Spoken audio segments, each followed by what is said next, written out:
O que acontece aos mortos quando deixam este mundo?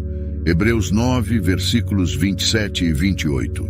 E assim como aos homens está ordenado morrerem uma vez, vindo depois disto o juízo, assim também Cristo, tendo se oferecido uma vez para sempre, para tirar os pecados de muitos, aparecerá segunda vez, sem pecado, aos que o aguardam para a salvação.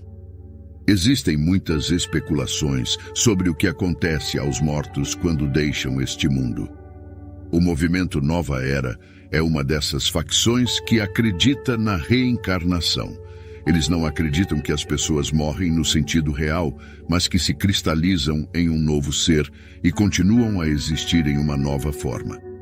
A britânica define a reencarnação como um processo, também chamado de transmigração ou metempsicose, na religião e filosofia, renascimento do aspecto de um indivíduo que persiste após a morte do corpo, seja a consciência, a mente, a alma ou alguma outra entidade, em uma ou mais existências sucessivas. Dependendo da tradição, essas existências podem ser humanas, animais, espirituais ou, em alguns casos, vegetais. Embora a crença na reencarnação seja mais característica das tradições do sul asiático e do leste asiático, ela também aparece no pensamento religioso e filosófico de religiões locais em algumas religiões antigas do Oriente Médio, maniqueísmo e gnosticismo, bem como em movimentos religiosos modernos como a teosofia. Em essência, a reencarnação é o renascimento em novos corpos ou formas de vida.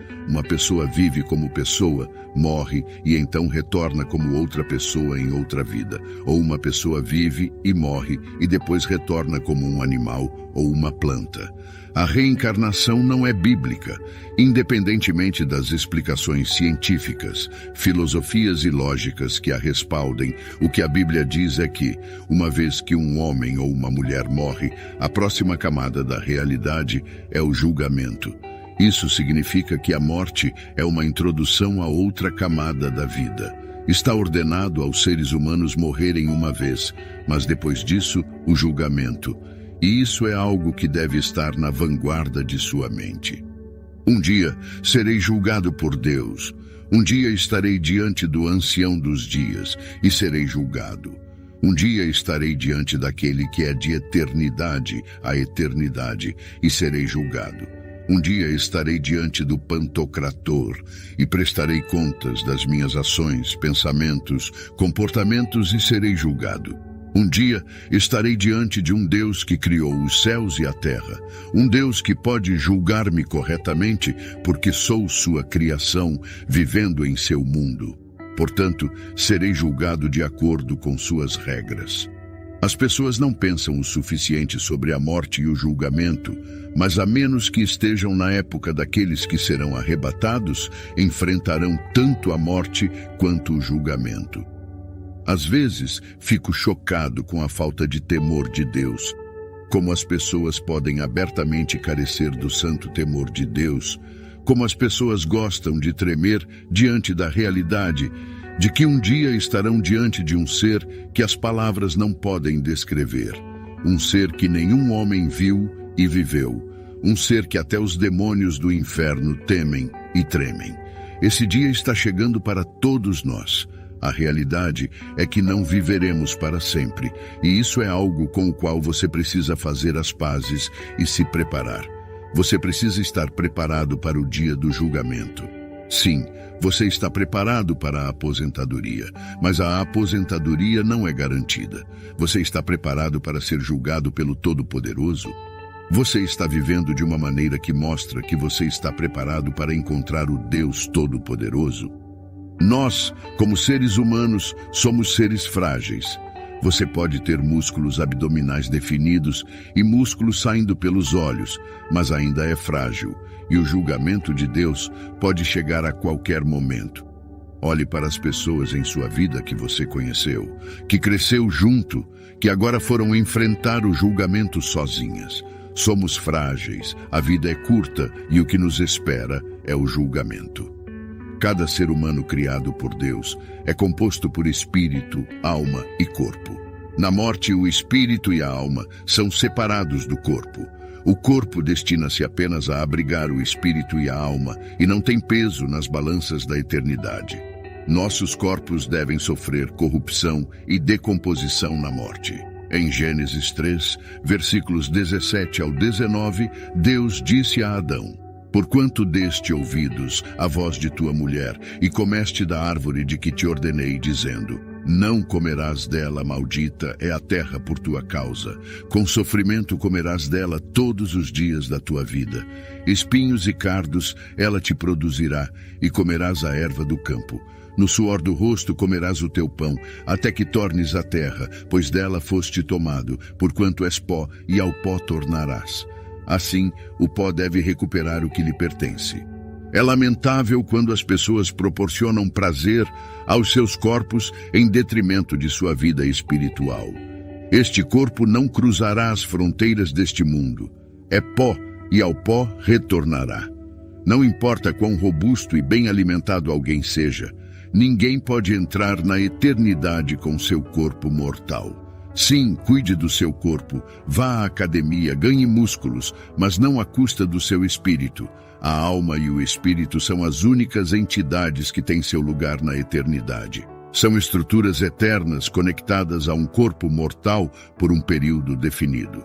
Nossos espíritos retornarão ao Senhor a quem pertencem, enquanto nossa alma, a verdadeira definição de quem somos, se apresentará diante do Senhor para ser julgada pelo que fizemos na terra. Eclesiastes 12, verso 7 diz: Então o pó volta para a terra como o era, e o espírito volta a Deus que o deu. É necessário também estabelecer que não há arrependimento no túmulo. Repito, é necessário também estabelecer que não há arrependimento no túmulo. Há aqueles que praticam o ato de rezar pelos mortos para que alcancem o céu, mas tal disposição não é bíblica.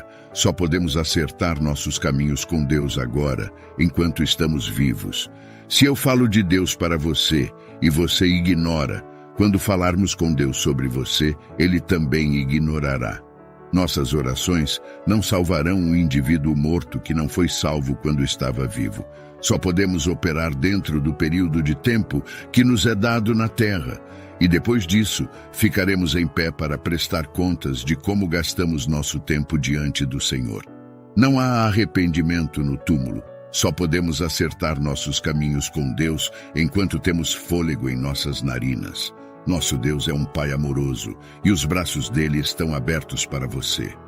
Nos últimos versículos de Lucas 16, Jesus contou a história de um homem rico e de Lázaro que morreram e abriram os olhos para diferentes realidades eternas.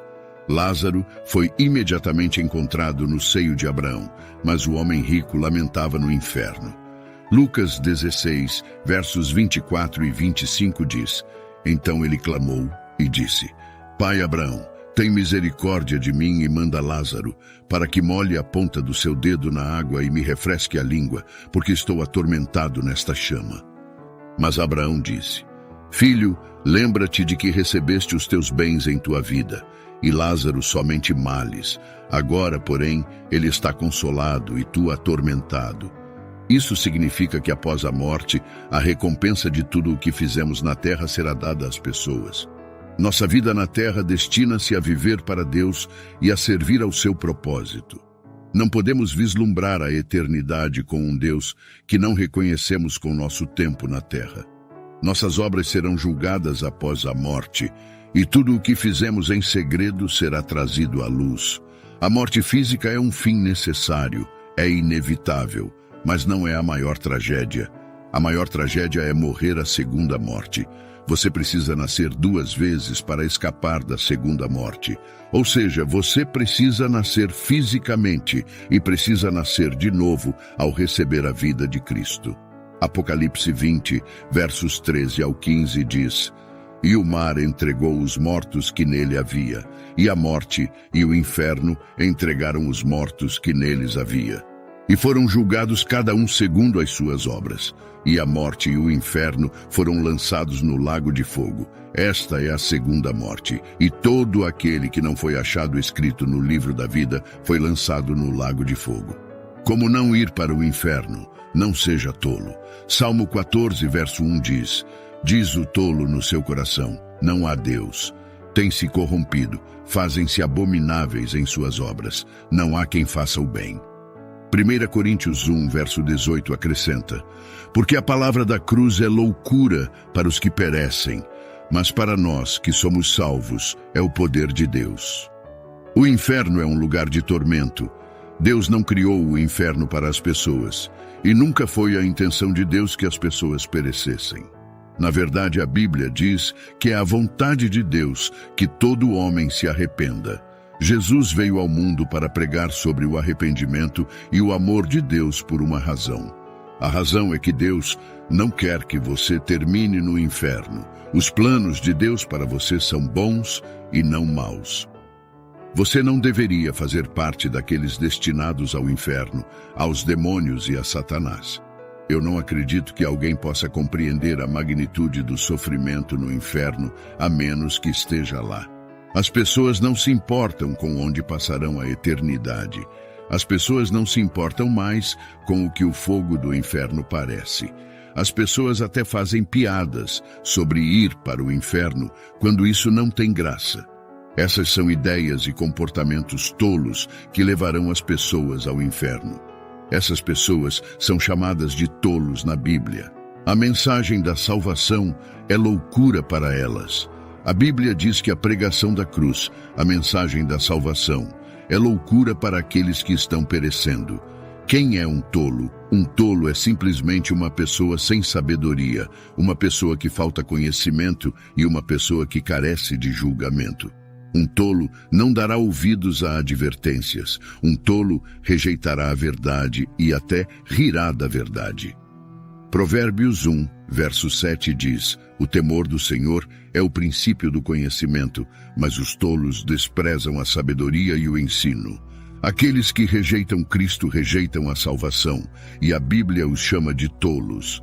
Aqueles que rejeitam Cristo estão rejeitando o Deus que o enviou. A Bíblia diz que os tolos acreditam que não há Deus. Os fariseus conheciam a verdade, mas escolheram não segui-la porque eram tolos. Muitas pessoas até afirmam ser cristãs. Conhecem a palavra de Deus, mas nunca a seguirão. Sabem sobre os mandamentos de Deus, mas nunca os seguirão.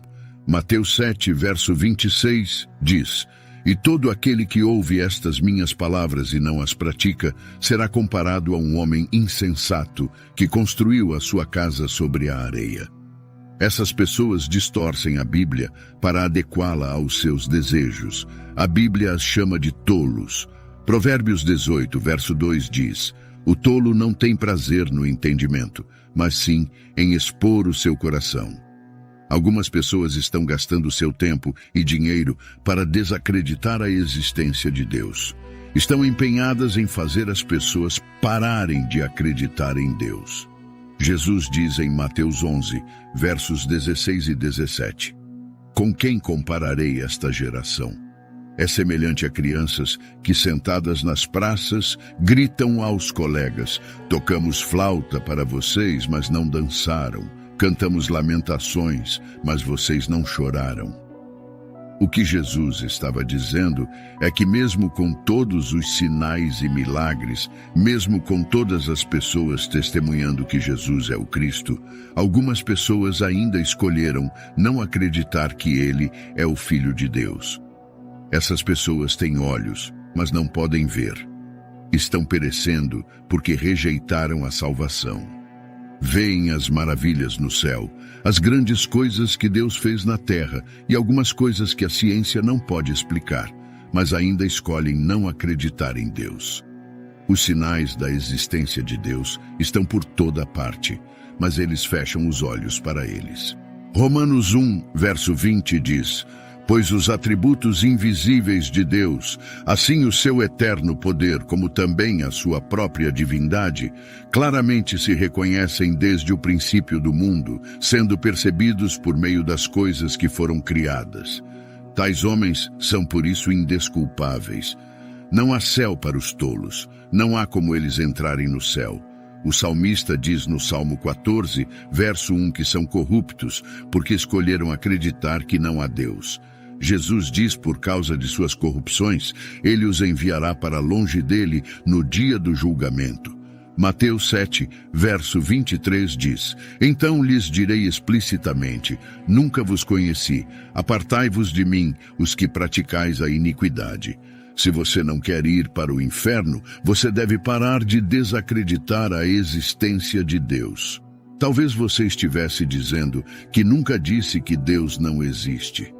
Um tolo não é apenas uma pessoa que não acredita que Deus existe, mas também aquele que não reconhece Deus em tudo o que faz. Um tolo não dá glória a Deus. Um tolo tem um espírito de orgulho dentro de si.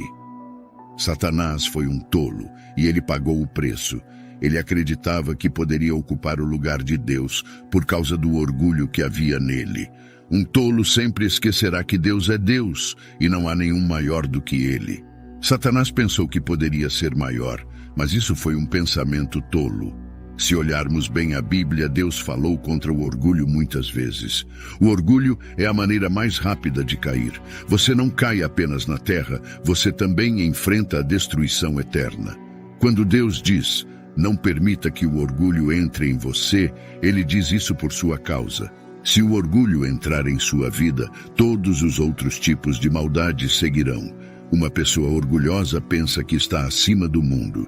A pessoa orgulhosa sente que ninguém pode corrigi-la. Uma pessoa orgulhosa se encaminha para a destruição, mas não tem ninguém para consertá-la porque é orgulhosa. Provérbios 12, verso 15 diz: O caminho do tolo é reto aos seus próprios olhos, mas o que dá ouvidos ao conselho é sábio. Seria uma ideia tola conhecer as consequências do orgulho e ainda permiti-lo em sua vida. O orgulho é como uma semente que pode ser plantada em sua vida pelas pessoas ao seu redor. Quando as pessoas te elogiam demais, estão plantando a semente do orgulho. Se você permitir que ela germine, ela o destruirá em pouco tempo. Você deve se humilhar antes que Deus o humilhe. Muitos pastores permitiram que sua congregação plantasse a semente do orgulho neles. Agora estão caminhando rumo à destruição sem ninguém para corrigi-los. Não permita que isso aconteça com você. Não seja tolo. Termine com o orgulho em sua vida antes que ele o envie para o inferno. Provérbios 16, verso 18 diz: O orgulho precede a destruição e a altivez do espírito precede a queda. Um tolo é uma pessoa que anda na carne e não no espírito. A Bíblia diz que não devemos andar na carne por uma razão, porque isso o levará ao inferno. Se você andar na carne, suas obras serão pecaminosas, porque os resultados da carne são pecaminosos. Você não pode se chamar de cristão e continuar a andar na carne. A Bíblia diz que não há reino de Deus para aqueles que andam na carne. Quais são as obras da carne? Gálatas 5, verso 19 e 21 diz: Ora, as obras da carne são conhecidas e são prostituição, impureza, lascívia, idolatria, feitiçarias, inimizades, porfias, ciúmes, iras, discórdias, dissensões, facções, invejas, bebedices, glutonarias e coisas semelhantes a estas, a respeito das quais eu vos declaro, como já outrora vos preveni, que não herdarão o reino de Deus os que tais coisas praticam. Essas coisas são o que você faz quando anda na carne. Quando você trabalha na carne, começa a satisfazer os desejos da carne e para de fazer as coisas de Deus. Veja, a Bíblia diz que é o que você planta que você colhe. Você não pode zombar de Deus. Você não pode andar na carne e pensar que vai para o céu. Você não pode ser um praticante da iniquidade sem ter qualquer forma de arrependimento e ainda acreditar que pode chegar ao lugar santo de Deus. Você precisa repensar sua vida. Você deve andar no Espírito o tempo todo. Se você andar no Espírito, nunca cometerá adultério. Provérbios 6, verso 22 diz: Aquele que comete adultério peca contra o próprio corpo. O que assim procede a si mesmo se fere. A Bíblia diz que você carece de discernimento porque está caminhando para a destruição. Deus está lhe dizendo hoje para não ser tolo. Ele é Deus, não há ninguém como Ele. Não deixe Deus para adorar ídolos. Não deixe Deus para adorar coisas inanimadas. Não deixe Deus para adorar Satanás. Não deixe Deus para adorar as pessoas. Não se engane. A idolatria o levará ao inferno. Consultar médiuns o levará ao inferno. Tudo o que não é de Deus o levará ao inferno. Seria errado você saber de todas essas coisas e ainda praticá-las. Seria tolice de qualquer um deixar Deus e seguir o caminho da destruição. Não seja tolo. Não perca sua alma por causa de suas decisões aqui na terra. Esta vida é por um curto período. Tudo o que você conhece e tem, logo se irá. Você deve se preparar para o julgamento final. Chegará o momento em que aqueles que agiram tolamente serão condenados. Deus não quer isso para você. Ele quer que você mude e siga os caminhos certos. 2 Pedro 3, verso 9 diz: O Senhor não retarda a sua promessa, ainda que alguns a considerem demorada. Ele é longânimo para convosco, não querendo que nenhum pereça, senão que todos cheguem ao arrependimento. Jesus veio à terra para pregar sobre o arrependimento. Jesus veio falar sobre a salvação. Mas você está se encaminhando para o inferno se não ouvir. Custará a você nada aceitar Jesus em sua vida. Jesus está à porta da sua vida, dizendo para você abrir. Um tolo dirá que se arrependerá amanhã. Um tolo esquece que o amanhã não é prometido. Amanhã pode chegar e você já estará no ponto de julgamento. O inferno não é um lugar que você deveria desejar ir. Não é o plano de Deus que qualquer homem pereça, mas se arrependa. Diante das verdades expressas, da advertência contra a tolice que leva à destruição e do chamado amoroso de Deus à mudança, a escolha é sua. O orgulho, a idolatria, as obras da carne são caminhos que conduzem ao abismo, mas a misericórdia de Deus está estendida e a porta da salvação permanece aberta. Hoje, em meio às palavras que ressoam, ouça o eco do chamado de Jesus. Eu sou o caminho, a verdade e a vida. Ninguém vem ao Pai senão por mim. João 14, verso 6. Ele é a esperança em meio à escuridão, a resposta para o vazio que muitas vezes sentimos. Não deixe que a tolice obscureça sua visão da eternidade. Não permita que o orgulho ou as ilusões deste mundo o afastem da verdadeira vida. Jesus oferece a redenção, o perdão e a promessa de uma eternidade ao lado do Criador. Hoje, enquanto a voz do amor divino ecoa em seus ouvidos, faça a escolha sábia. Arrependa-se, abra o coração para Jesus Cristo, aceite o presente da salvação que Ele estende a você. A vida eterna aguarda aqueles que respondem ao chamado. Que sua decisão seja não apenas uma mudança de destino, mas uma transformação profunda de coração. Se você quer aceitar Cristo hoje e começar uma vida nova, comente aqui embaixo: Eu te aceito, Jesus, como o único Senhor e suficiente Salvador da minha vida. Que a graça de Deus o envolva, que a luz de Cristo ilumine seu caminho e que a promessa da eternidade em sua presença seja a âncora da sua esperança.